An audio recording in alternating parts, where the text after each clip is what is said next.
Today we're going to go over another method to solve exponential equations, and we are also going to introduce logarithmic equations. Remember, an exponential equation is one where the variable is within the exponent. Now, this method, or this particular equation here, we can solve using the method we did earlier. We could write 36 as 6 squared. So the fact that we are able to write both with the same base,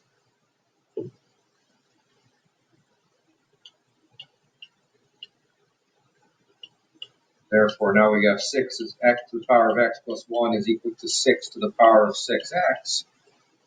Because the base is the same, the only way this expression is going to be equal is if the exponents happen to be equal. X is equal to 1/5. Now if we plug this in and we go 6 to the power of 6 divided by 5, and 36 to the power of 3 times 1/5. We have the same answer, so we checked our work. We always have to check the work. Okay. Now this is not a method that's going to be possible if we have 4 to the power of x is equal to 605. I cannot write 605 as a power of 4. Same thing here, even if I manipulate this, whatever 568 divided by 8 is,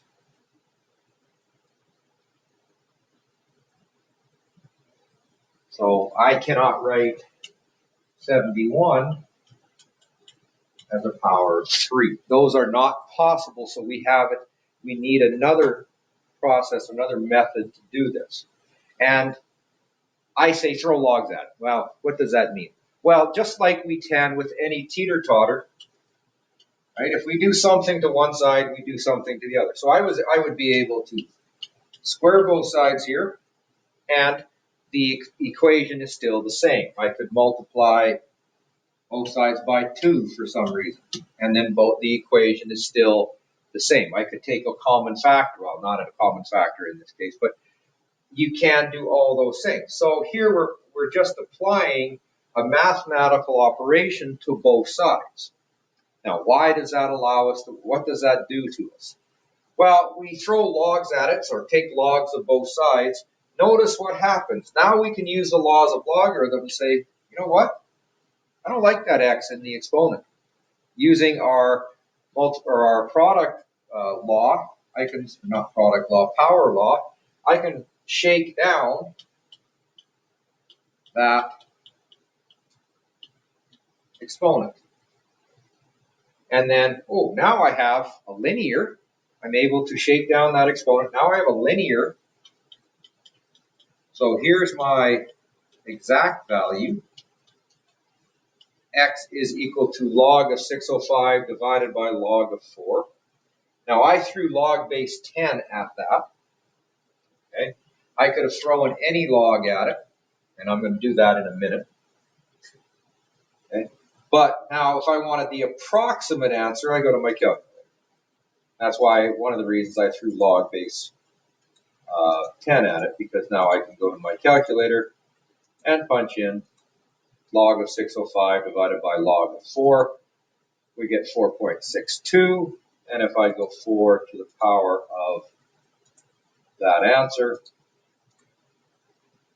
we have our 605 more or less. Right? That 0.999 rounds up to 605. So we are applying this idea of what you do to one side, you get to do to the other. Now, how does that make this easier? Well, in that case, it made it a lot easier.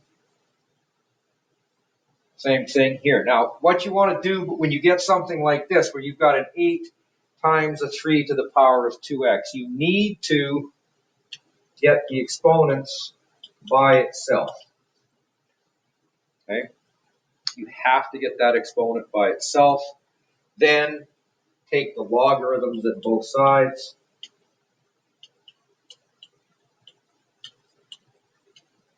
Now in this case, I took log base 10. I'm actually going to take log base 3 instead of log base 10. Well, the principle applies. We still get to apply that. Shake down the 2x. Now we have log base 3 of 3 equal to log base 3 of 71. Now notice what happens. The power of 3 that gets you to 3 is 1. So now you all have is 2x. If that disappears, then there's our part of our solution. And then we just have to divide by 2. This is another way of doing it. So basically, there's a solution. We can figure this out. If I go back to, now in this case, I'm going to use my power, or my base, I should say, log base 3 of 71. And I'm going to divide that by 2 because that tells me to. And if I go 3 to the power of 2 times that number, I end up with 71 again. Now I plugged it into the second guy here. I probably should plug it into this guy up here, but it does work out. Okay? So both ways work. Now we get into the more complicated ones. Okay? Now these are more complicated because you have variables in both places. This one here, throw logs at it. Well, okay, let's see what does that do. Log 6 of 3 to the x is equal to log 6, or log 3 of 2x minus 1. So again, I'm just taking base 10 in this case.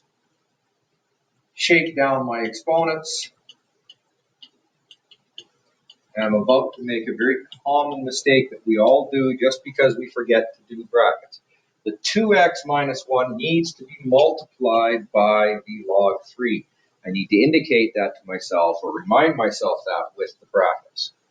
Now, how do I solve this? I got variables all over the place.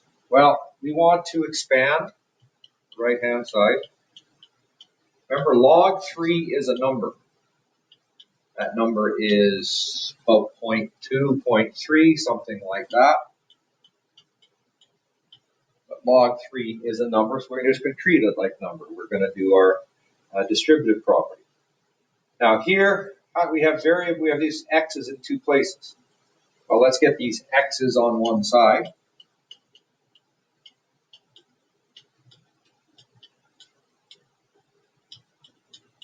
I subtracted that term 2x log 3 from both sides. Now what do you notice? I have a common factor of x. Take that common factor out.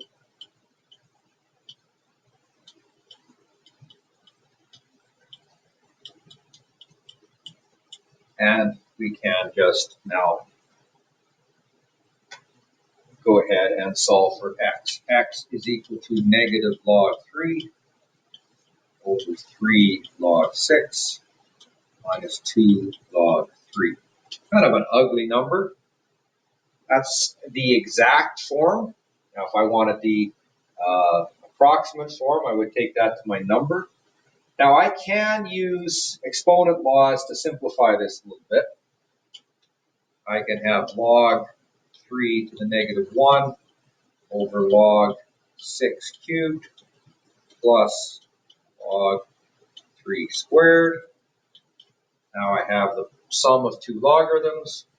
So I have log 3 to the negative 1 over log 6 cubed times 3 squared, and whatever that number is, that would be an answer also.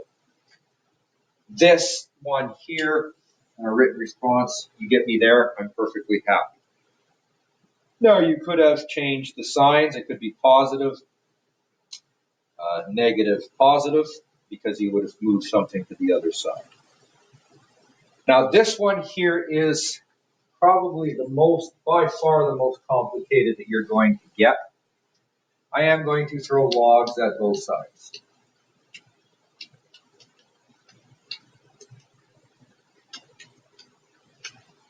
Now the problem here is that x minus 2 does not apply to the log 2. What the heck? Well, I have log of 2 times something. Well, let's see.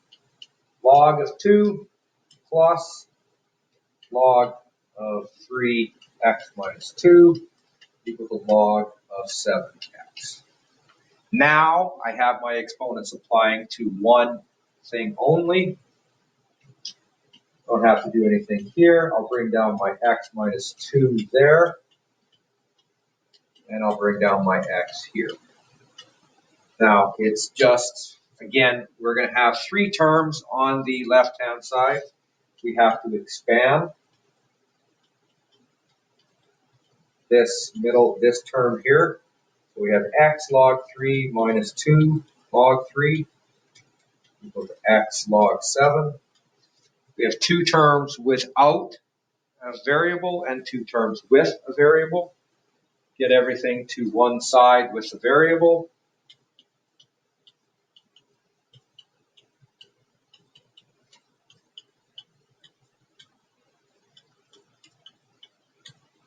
And take out your common factor of x.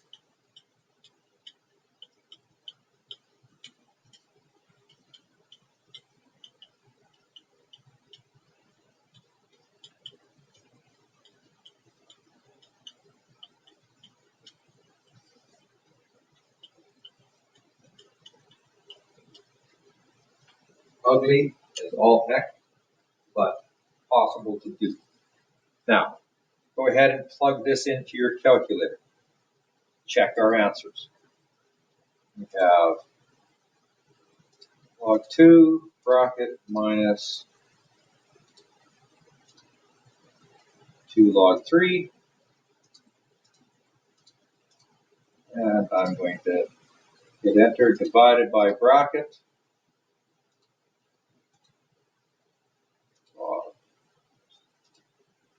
Log 7 minus log 3. Gives me a value for x. Now I take that value and I plug it back into my original equation. 2 times 3, x to the minus 2. 2 times 3 to the power of that minus 2 gives me that answer. And then the other one was 7 to the x. 7 to the power of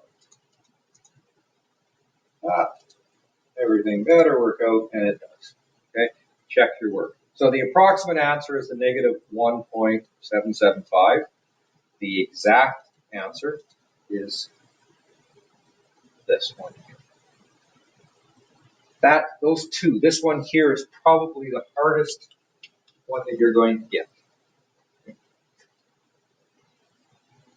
Now, logarithmic functions are ones, or logarithmic equations are where the variable is within the logarithm. So here we have the variable in the logarithm. Here we have the variable in the logarithm. This has a variable and it has a logarithm, as does this one, but the variable, the changing thing, is not within the logarithm. Log 3 is a number. Log 5 is a number. So those are just linear equations.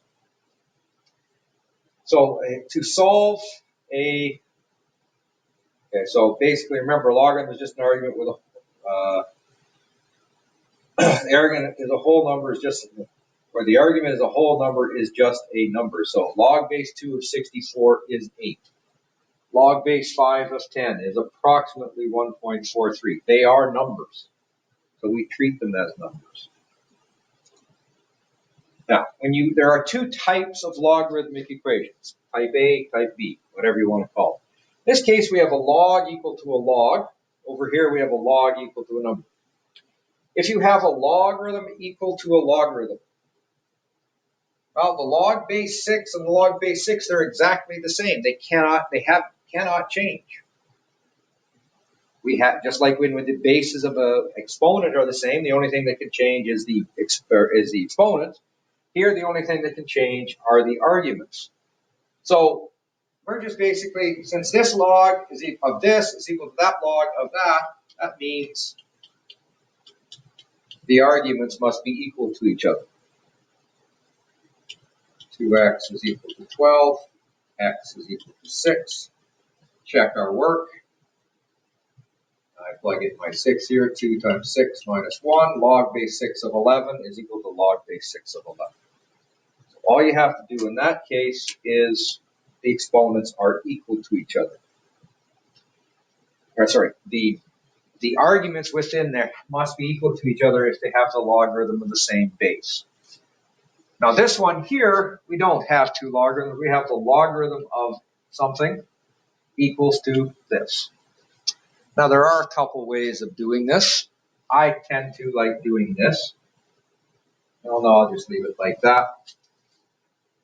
I'm going to use my exponential form. 2 to the power of 4 gives me x plus 3 squared. 16 is equal to x plus 3 squared. Take the square root of both sides. We have 4 is equal to x plus 3. Negative 4 is equal to x plus 3. So x is equal to 1 and x is equal to negative 7. Here's where we have to check. Take my answers and plug them back in here. If I go 1 plus 3, okay, all right, so now I have log base 2 of 4 squared. Well, that's 16. Okay, so yes, log base 2 of 16 is 4. If I plug in 7, negative 7, I should say, I end up with negative 4 squared. Negative 4 squared is log base 2 of 16. So yes, it does work in this case. That's the easier, but you have to remember, we took the square root down here, so we had two answers that we had to deal with.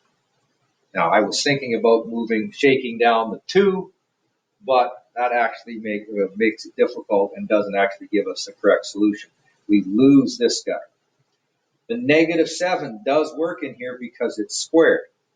Now remember, I can't take the logarithm of a negative number, but I can take the logarithm of a negative number squared. Now, here is a more complicated one. You know what?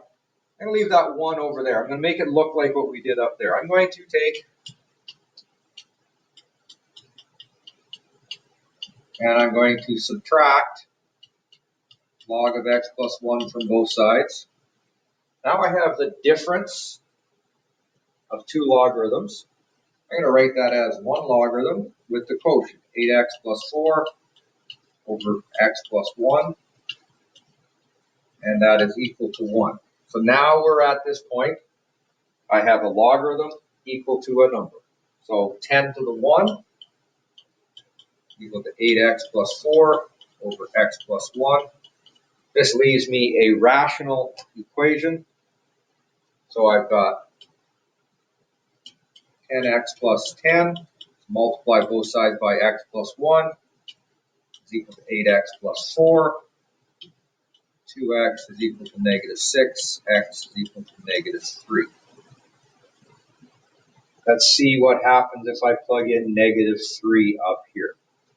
Let's just go here. If I plug in negative 3 here, log base 10 of negative 2, yeah, negative 3 is not a solution to this. Negative 3 is a solution to this, but not a solution to the original equation. So you have to check your answers. No solutions. Check your work.